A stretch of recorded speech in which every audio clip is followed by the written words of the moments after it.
de travail qu'on a au sein du Parti Socialiste, de manière disjointe de l'université d'été, même si le grand public a un peu de mal à différencier les deux. On a besoin en tant qu'élu à un moment de pouvoir se rencontrer, d'échanger sur des thématiques précises, qui parfois sont même un peu techniques, qui sont toujours politiques et qui concernent les collectivités territoriales. Et c'est important de le faire à l'aune des idées qu'on défend et à l'aune des programmes qui sont ceux des élus du Parti Socialiste.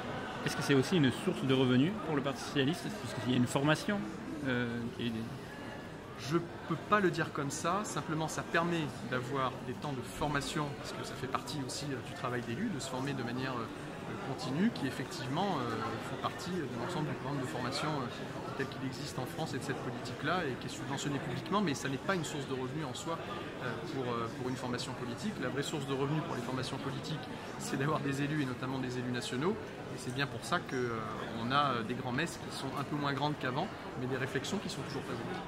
Donc oui, il va quand même être question de politique durant ces 3 jours. Il va d'abord être question de politique, mais sur des sujets qui peuvent paraître des sujets moins polémiques ou moins dans l'actualité immédiate, qui sont des sujets de fond, mais qui sont aussi des sujets dont on parle quotidiennement. Quand vous êtes sur la question des déchets, quand vous êtes sur la question de l'accueil des migrants, des villes connectées, des questions d'écologie, de préparation de rapport entre les institutions européennes et les collectivités territoriales, vous êtes dans ce qui fait le quotidien de la politique publique qui est menée par les élus du Parti Socialiste sur le terrain. Et alors, est-ce que pour parler de politique, ça n'aurait pas été mieux de pouvoir débattre avec tout le monde et que donc François Hollande soit présent? Vous savez, commenter une non-venue qui elle-même n'a pas été confirmée à un moment ne me semble pas être le sujet de ces 2 jours-là. En tout cas, si ça devait être le sujet, ça serait, à mon avis, justement hors les clous. En tout cas, vous ne regrettez pas sa non-présence?